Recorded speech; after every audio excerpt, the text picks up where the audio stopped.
Could it be the two best teams in the NFC? I don't know, maybe the NFL. Let's get crazy. On the field at Lambeau on Sunday. A Locked On Packers, Locked On Lions crossover Thursday starts right now.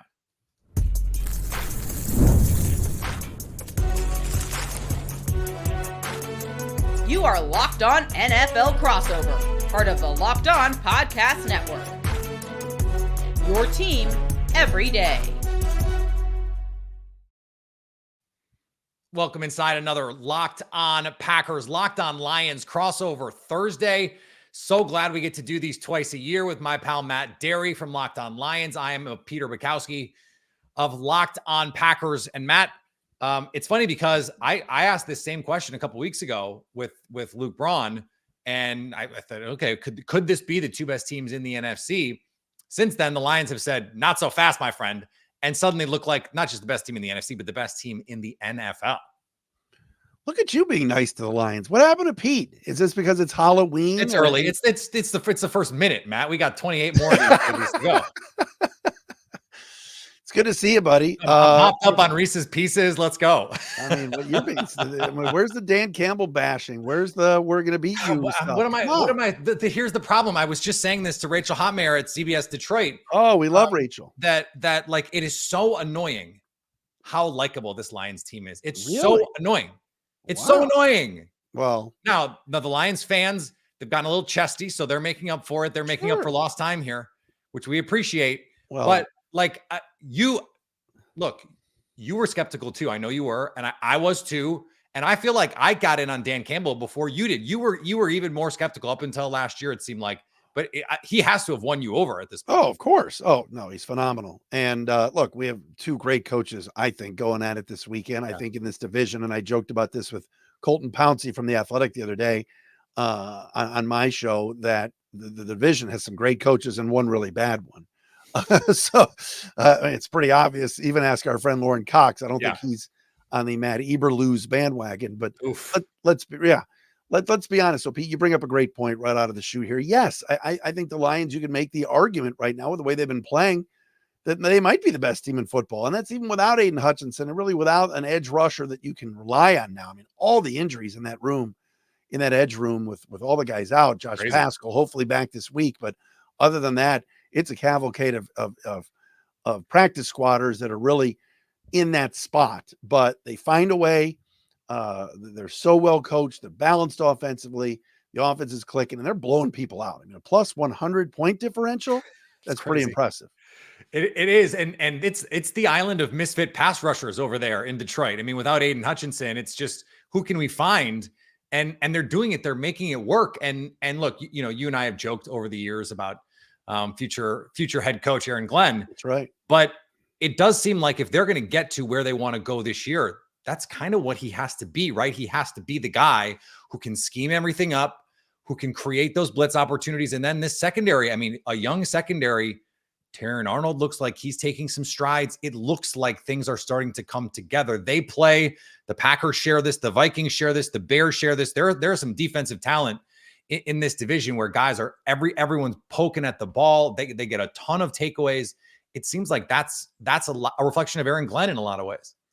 It is. He's done a very good job. Obviously, he's been handed more talent on the back end, like you said, in that cornerback room than a year ago when he was trotting out for the NFC Championship game. Don't forget Cam Sutton on one side and Kindle Vildor on the other. Vildor has gone from cornerback 2 to pretty much cornerback 5 now. Yeah. And he plays a little bit when they need him, but Amik Robertson's been great. He's got that Charles Tillman peanut punch thing going. Created 2 turnovers last week. You mentioned Arnold getting better. Carlton Davis is solid. And it's just a better cornerback room. And they have to play up to snuff this Sunday against an excellent Packers wide receiver group. So that's what makes this fun this week. You love that they're stepping on other teams' necks, and it starts with the O-line. Wow, and speak for yourself, Matt. And that Montgomery Gibbs duo has been phenomenal. And you run the ball and you pound another team like that, eventually they wear down. And throw in the special teams. Dave Phipp, the special teams coach. Unbelievable. It's done great. And they love him. Got a game ball this week. Khalif Raymond in the return game. And they're solid everywhere around the so I guess you use a baseball term, around the diamond right now. I mean, 50 plus points, and did they have 300 yards of offense? I don't think that's ever been done before. No, they didn't. And so to now add special teams as another way to beat you, it's again, I'll use the same word. It's annoying. It's annoying that this is this version of the Lions. I thought we would start to see the Jared Goff reckoning against Minnesota. I thought the pressure looks, the simulated pressures, all the stuff that Brian Flores could do was going to get to Jared Goff, and it didn't. And it didn't. And I don't know what has gotten into him, but I thought he started off the year a little uncertain, uneasy. I don't know if that was trying to incorporate Jameson Williams too much, and the offense changed its structure a little bit, but he seems to have settled in. What to your eye, what is different about him this year? Because it does seem like he's playing with even another level of confidence here. Well, I think the addition of Jameson Williams, and obviously he's out this week, and we'll get into that. But I do think that in incorporating him more, I think the other team had tape on Sam Laporta. You know, last year's rookie kind of came on and no one knew how to guard him. Now it was, all right, what are we doing this offseason to make sure that 87 is not going to torch us? And I think he's going to play a big role this weekend. But I just think Jared Goff is at the point now where there's a continuity about it. You know, all these teams say, and we joked about Eberflus, but like, you know, let's fire the coach. Let's get rid of the OC or the DC, and that'll change things. Like the Jets, you know, and I know you laugh at that with Rodgers because it's an absolute bleep show there. But right, you're enjoying this. Yeah, but let's be honest. The Lions with the continuity. Jared Goff has been with Ben Johnson now for 3 years. He's been with Mark Brunell for 3 years. Yeah. Hank Fraley's been with this O-line for 4 years. You know, Dan Campbell is allowing Ben Johnson to do his thing, and the guy's really creative. They've stuck around and they work together well. And the more you do that, the more you know everybody's personalities and where they're going on the field. And so that works. And I do think that Minnesota game, because you're right, it's like, Flores and Dr. Blitz, here we go. And Goff destroyed them. So it's like last week, and a lot of short fields against Tennessee, but really the last 3 weeks, the completion percentage, the passer rating has been through the roof. A little bit of an ankle turn. Watch that right ankle this Sunday. He's not 100%, didn't practice on Wednesday. He'll play. He's really, really tough, but he's taken it to another level. It's been fun to watch. Yeah, and just because I think that it is true in Green Bay too, this continuity point, especially on offense. You think about, and we'll talk plenty about the Packers later, but you think about the game-winning play essentially last week for the Packers. It's your passing game coordinator, who used to be your receivers coach, goes to your head coach, who's now been there since 2019, and say, hey, remember that play that we were talking about on Tuesday and didn't put in the game plan? I think we can do it. I think we can run it. And they basically draw it up on the sideline and they run it. And with a backup quarterback, they make it all work. That whole chain of things cannot happen if you don't have continuity. It matters so much. And I think for Jared Goff, having Ben Johnson, having Amon-Ra St. Brown, having this offensive line, the running game, I mean, the continuity, this offense, it's sort of like, what are you supposed to do against this offense when you have a quarterback playing at this level, a running game like this, the weapons that they have, and an offensive coordinator who's just seems like he's trolling defenses in the second halves of these games. Every trick play he can think of, he's like, let's see how we can just piss off this defense. It's funny. Everybody says, why did Ben Johnson run a halfback pass up big against Tennessee? Shouldn't they save that for Lambeau? The answer is no. Ben Johnson's in the moment right now of let's not run up the score, but let's score points. Let's get into the end zone. Sam Laporta was robbed of a touchdown early in the game. He got stuffed at the half-yard line. Let's get him one here. And let's pitch it to Montgomery, because everybody thinks the run is coming because the Lions are running all over people. And he's a former high school quarterback, and he throws a dime. So there's things in that arsenal that Ben Johnson has, and it's amazing because you thought they emptied the bag against Dallas, Minnesota, and Tennessee 3 straight weeks. Now they've got stuff for Green Bay, and they feel comfortable running it.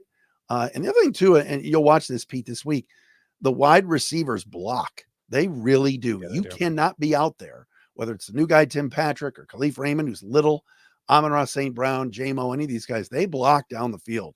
And it's a team effort in the run game, and that wears other teams down. Yeah, no block, no rock in the NFL right now. If you can't do it, you're just not going to play unless you're, Tyreek Hill or Justin Jefferson. But even those guys, they do enough to make this all work. All right, when we get going here, really get going, let's talk Packers. On the Packers side of the ball, I'll let you grill me. I know you got a lot that you want to ask me about. We'll get to that in just a second here. A Locked On Packers, Locked On Lions crossover Thursday. Today's crossover Thursday brought to you by our friends at 5 Hour Energy. 5 Hour Energy. You are a passionate football fan if you're listening to this show. We know it's not just a hobby, it's a way of life. It takes a lot of energy to power through all those tailgates, touchdown celebrations, or agonizing second overtime, something Bears fans have not had to worry, Lions fans have not had to worry about Bears fans either, because they lose. Which is why they've created the Stand the Fan 5 Hour Energy Shot with a special flavor called Fan Fuel. The energy shot made just for super fans just like you, the fans who are first in the parking lot and who are last to leave. I mean, we can be talking about, think of Packers, Lions, memories of your, Matt's not going to like me bringing up, the Hail Mary. Hail Mary's been a talking point over the last week. Aaron Rodgers to Richard Rodgers. That's a big one. Come on. Didn't you get excited about that? 5 Hour Energy knows that no matter what team you root for, being a fan requires heart, soul, and a lot of energy. Whether you're prepping for a big tailgate or ironing your jersey, your game day to-do list is always miles long. That's why the limited edition Stand the Fan 5 Hour Energy Shot is here to keep you fueled throughout the season. What's your fan fuel this week? Whatever it is, do it with 5 Hour Energy, available at 5hourenergy.com and shipped nationwide.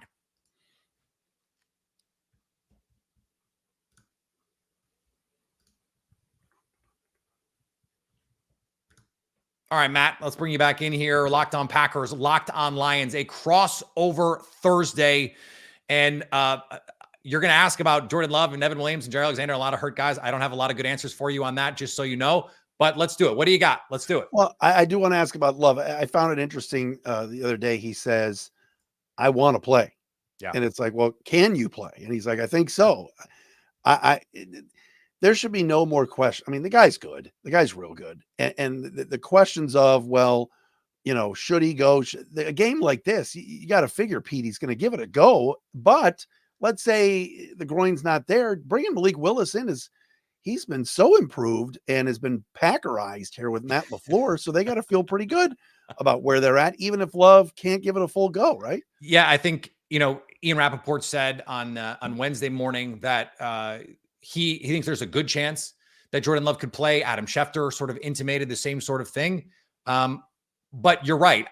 There is a point at which having Jordan Love at, let's call it 65, 70%, is not as good as having Malik Willis at 100%. And we saw some of the reasons why. And the Packers are, I've been joking all week, Matt, 2.5-0 when Malik Willis plays, because he got half against the Jaguars. But they beat the Colts. They beat the crap out of the Titans. And they come back to beat this Jaguars team, or at least come back to take the lead. And it took a 2-minute drive to do it.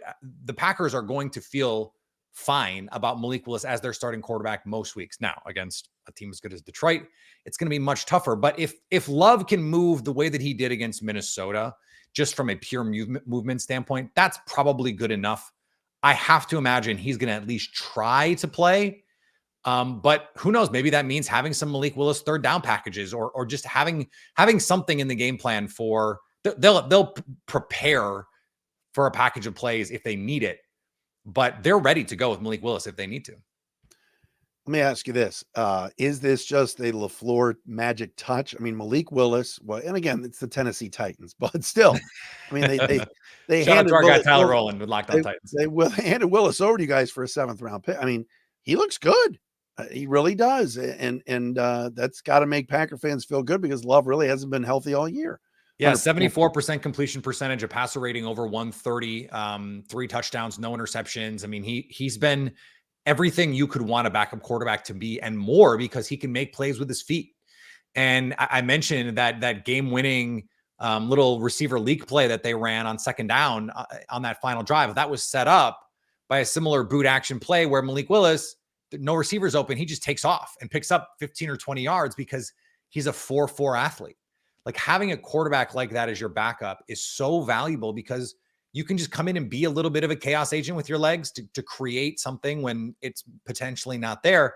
And then so many ways that in a one-off game plan situation, I mean, if you go back and watch the Packers against the Colts, they're running single wing high school offense. How do you come in and prepare for that on a week's notice? So that's what makes this really a fun story. It's such a credit to Matt LaFleur. I think it's a huge credit to Malik Willis, who had taken strides this last year. But I think it was the kind of thing where he came in and just organizationally, they were never going to look at him the same way as Mason Rudolph and Will Levis, given the investments that they've made in those guys. And I think this more than any way else is how organizations fail quarterbacks, because clearly in a better situation, he can look like a passable NFL quarterback, not just a passable NFL quarterback, but like a solid one. And if he's the quarterback, are you going to pick the Packers to beat the Lions? No. But against the Colts, against the Titans, like, yeah, you can win those games. They've proven that. And that's a lot for a backup. Matt Dery, Locked On Lions, Peter Bukowski, Locked On Packers, Thursday crossover. Tell me what worries you. It's interesting. I watched a lot of the game against the Jags and looked like you guys were cruising. They make a little comeback. Josh Jacobs does his thing, gets down the field, everything else. And your kicking situation's much improved now. Anders Carlson is no longer there, but anything that worries you, or do you still feel like in some of those games they're playing some bad teams, you're going to have a little bit of a let up? I think Trevor Lawrence also just played spectacular football in the second half. We have to credit those guys. And I was watching the QB school that JT O'Sullivan does, where he breaks down all the plays, and he broke down that Jordan Love interception, and he was just like, I don't know what else Jordan Love is supposed to do on this play. Like it's thrown with anticipation. It's a good throw outside, and DB just makes a great play. And I'm sure that you can vouch for this. We've been around the game a long time, watched the game a long time. It's a lot of times we don't give credit to the other team when we're covering something.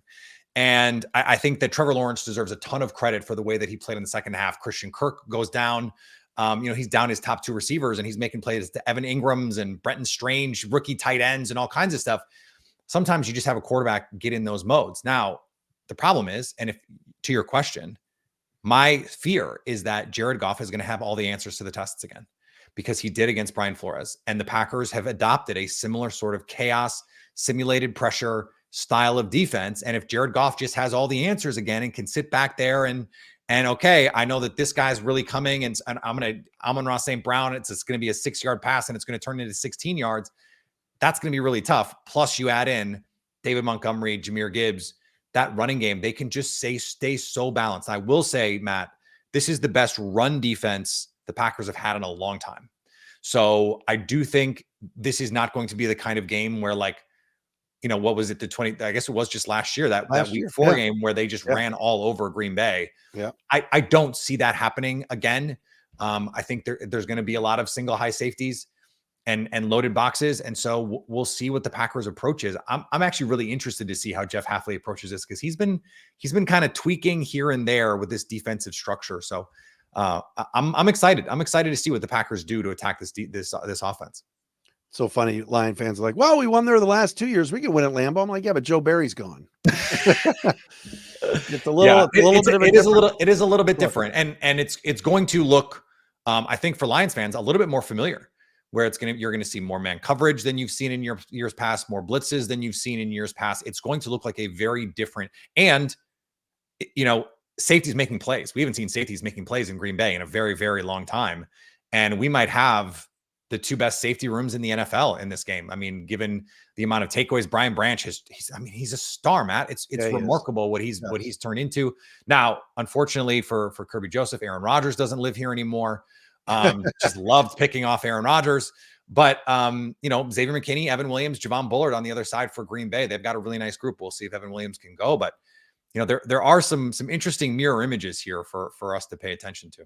It's funny, McKinney, what a pickup. And look, a lot of times it's, the Packers don't spend in free agency. Heck, the Lions aren't really a team that Brad Holmes doesn't love dipping his toe into that free agent hot tub. But McKinney's been awesome, huh?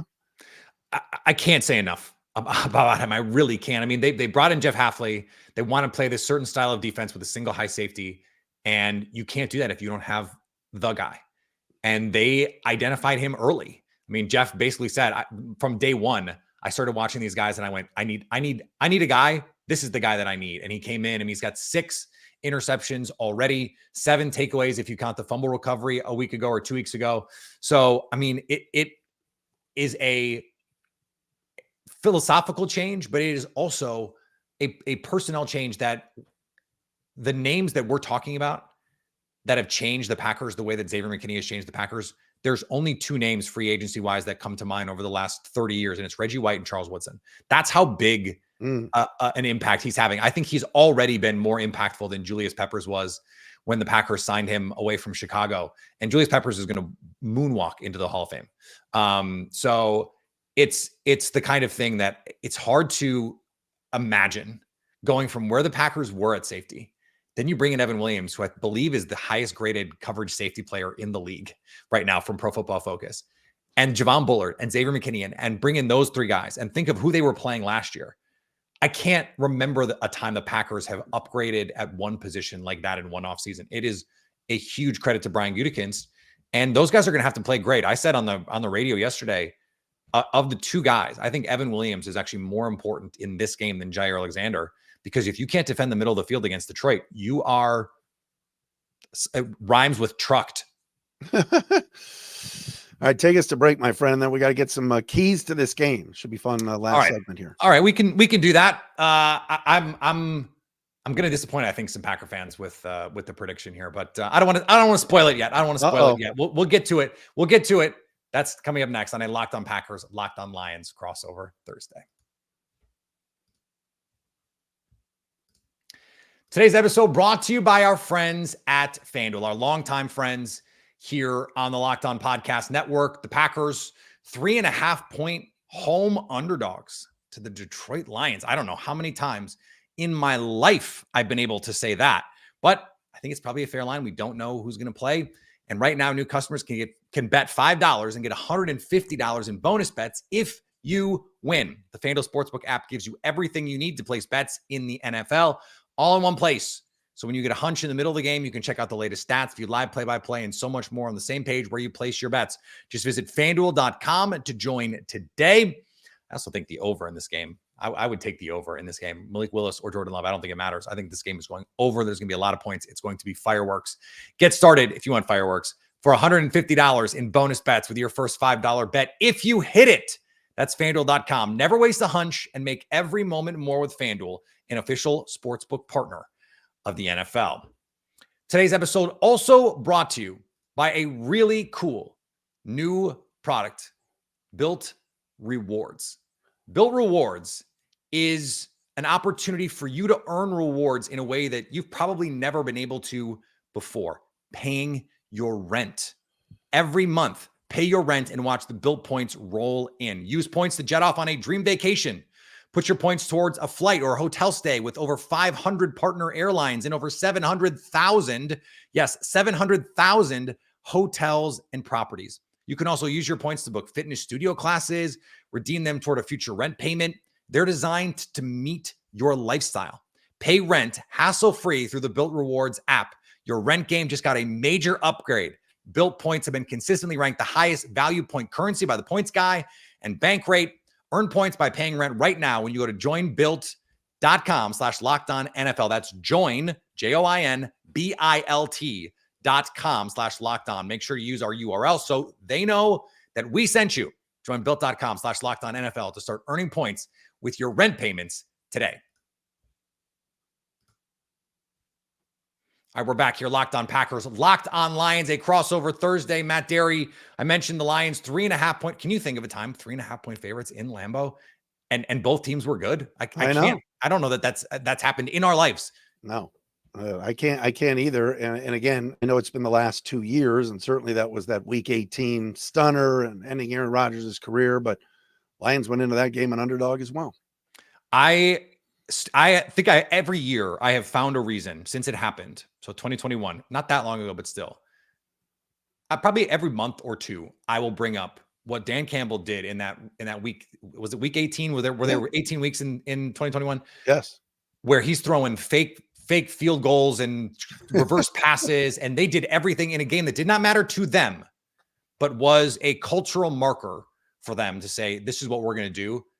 I've said on this show, I've said on radio interviews, I've written at The Leap, a newsletter I would love for everyone to subscribe to, that especially if it's Malik Willis, that's the game I want to see Matt LaFleur call. That is the game where you say, we're going to empty the chamber, everything in our back pocket. We're going to be digging out old Nike bags, trying to find plays let's see what we can do, because I love that opportunity. This is going to be a banged up Packers team no matter what. Even if everyone plays, I think they're going to be hard pressed to win this game. I want to see the creativity from Matt LaFleur on full display. And it is such a credit. I have to take the biggest L on Dan Campbell, because I was wrong. Like, I was flat out wrong about Dan Campbell. And now I want the Packers to imitate that plan, even though they're a 6-2 team. They're a good team, but they're just really banged up right now.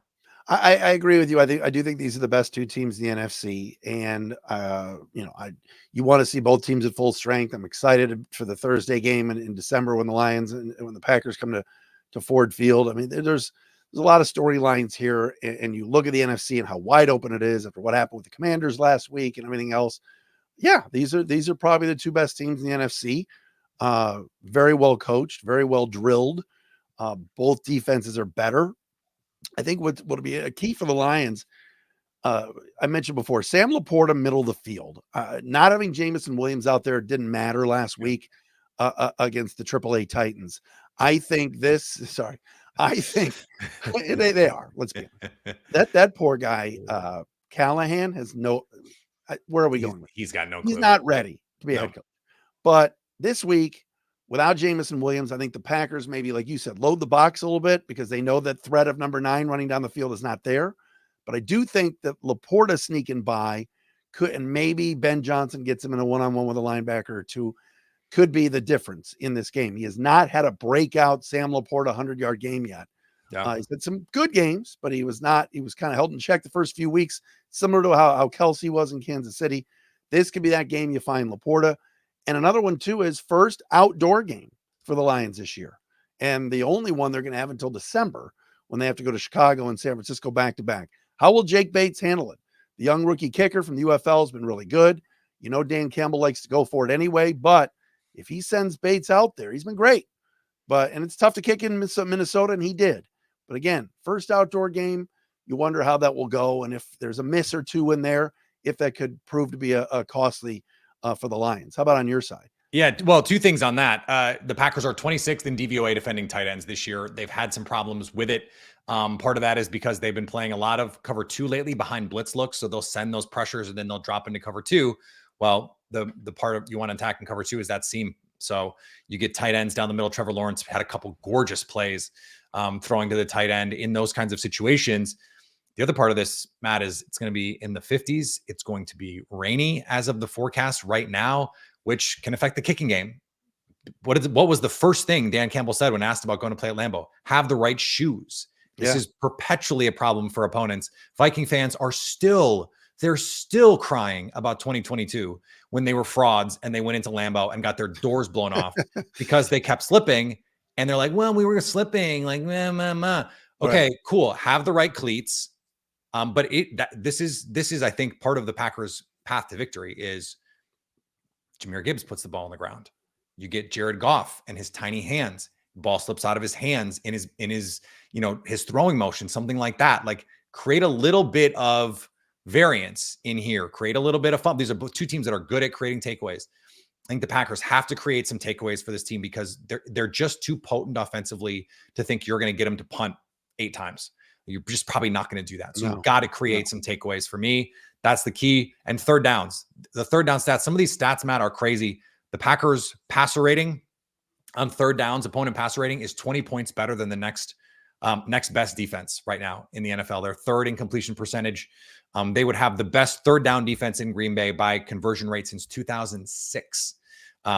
So that's another key here, to not extend drives, the turnovers and the third downs. That's something the Packers are really, really good at this year defensively. If they can exert their will there, they can win. You go first. You go first with a prediction. I really, to be quite honest, normally I'm ready to rock on this one. I agree with you on high scoring. I think the Lions, obviously the offense has been great. Without Aidan Hutchinson, we haven't really touched on it much. It's Josh Pascal and who knows whom. I think Brad Holmes will make a move before Tuesday to bring an edge rusher in here, whether it's... Do you have a name? Maybe it's Darius Smith, who hates the Packers and hates the Vikings. So, hey, he's going to get to play them twice a year. Yeah. That's possible. I don't know about the culture fit there with Dan Campbell personally. I don't either. Arden Key could be a guy. What if the Saints and Cam Jordan agree. Yeah, I know I said I was going to retire in New Orleans, but y'all suck. And I'm going to go up with my friends, Dan and Alex and Aaron. Yeah. Glenn, Alex Anzalone, all the guys in New Orleans he knows. That would be a great fit. Calais Campbell could be a minor move. Chase Young even in New Orleans too. Yeah, yeah. So, although I don't know if Chase Young, after his jogging routine against Jahmyr Gibbs last year in the NFC Championship game, fits the Brad Holmes model, but there's going to be somebody that's coming. It's just a matter of the fit. Brad Holmes is very particular on what he wants to do, but that could be an issue. Is too much time for the quarterbacks. And watch Taylor Decker too. Lions left tackle has not played well the last few weeks, and these are good edge rushers that you guys have, and keep an eye on that one too. You mentioned maybe Goff puts it on the turf. I think it would be if Decker, first play of the game last week, Decker let Arden Key go right around him, and it was like, wait, what's going on here? So hopefully Taylor plays better. But I'll take the Lions, and I'll say a 34-27 final. All right, I like that. I think Jordan Love is going to play. It's hard to know for sure about the other guys. I think Jai Alexander is going to play as well. I think the Packers can ham and egg it here together. I think 30-27. Packers cover 3.5, but lose the game. I certainly could see the Packers scoring enough points in this game to win. I would love to see a one-off game plan from Matt LaFleur is what I'll say all week. Have a couple special things ready for this team, but that's just not really been the Packers' MO under Matt LaFleur. So we'll see if that's how it goes. Otherwise, Sunday, the late afternoon window, Tom Brady apparently is what we're supposed to be excited about. All right. Is he going to do any prep work? Can he legally do any prep work? I don't even know what the NFL is going to allow him to do. Can't be at practice, can't be in the production meeting. So we'll see. We'll be live after getting you everything post game. So make sure you're staying locked on Packers, locked on Lions, and we will talk to you next week.